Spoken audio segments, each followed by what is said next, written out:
पड़ेगा कैग क्या है। कैग आर्टिकल 148 में आपको कौन ने पढ़ाया था, आर्टिकल 148 सीएजी क्या है, कंट्रोलर एंड ऑडिटर जनरल के बारे में। कंट्रोलर एंड ऑडिटर जनरल का काम होता है जो हमारे भारत देश में जो हमारा जो ना पैसे का लेन देन होता है उन पे उनका एक नज़र रहता है, वो कागज़ की पूरी कार्रवाई को मेंटेन देखते हैं ना, लोगों ने कितना पैसा खर्च किया। तो आर्टिकल 148 में आपको ये बताया था।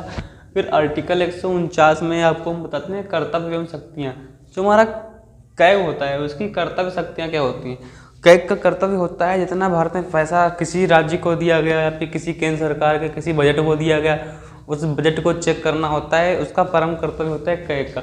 वह सारी शक्तियों का इस्तेमाल करता है और ये जो बजट होता है ना उसको चेक करता है। तो आर्टिकल 149 के अंतर्गत जो हमारा कैग होगा वो अपने कर्तव्य एवं शक्तियों का इस्तेमाल करके राज्य हो या केंद्र हो जितना पैसे का लेन देन हुआ है उन सबका ऑडिट करता है। इसीलिए इसका नाम रखा गया कंट्रोलर एंड ऑडिटर जनरल।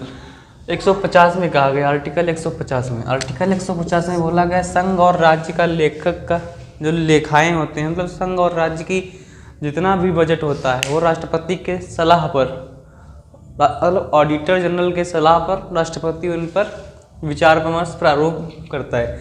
फिर 151 में आपको बताया ना, एक आर्टिकल 151 48 से 151 तक कैग के बारे में। कैग भी हमारे देश का महत्वपूर्ण हिस्सा, कोई घोटाला होता है उसको रोकने के लिए कैग बहुत ज़रूरी है। फिर क्या आ गया आर्टिकल 151 प्रतिवेदन, मतलब रिपोर्ट। रिपोर्ट होता है जो कैग का रिपोर्ट आता है, जो सीएजी वाले रिपोर्ट देते किसको देते हैं, सीएजी वाले रिपोर्ट राष्ट्रपति को देते हैं, राष्ट्रपति को। राष्ट्रपति उस रिपोर्ट को क्या करता है, राष्ट्रपति उस रिपोर्ट को लोकसभा अध्यक्ष को देता है जिसे हम स्पीकर बोलते हैं, और वह स्पीकर उस रिपोर्ट को क्या करता है, वह स्पीकर लोक लेखा समिति को देता है।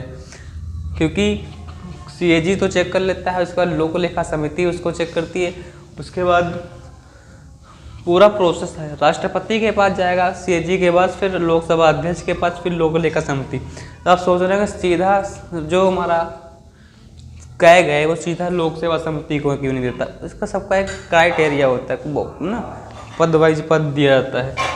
फिर लोक लेखा समिति में सदस्य कितने होते हैं, लोक लेखा समिति में टोटल 22 सदस्य होते हैं, 15 सदस्य होते हैं हमारे लोकसभा के, 7 सदस्य राज्यसभा के।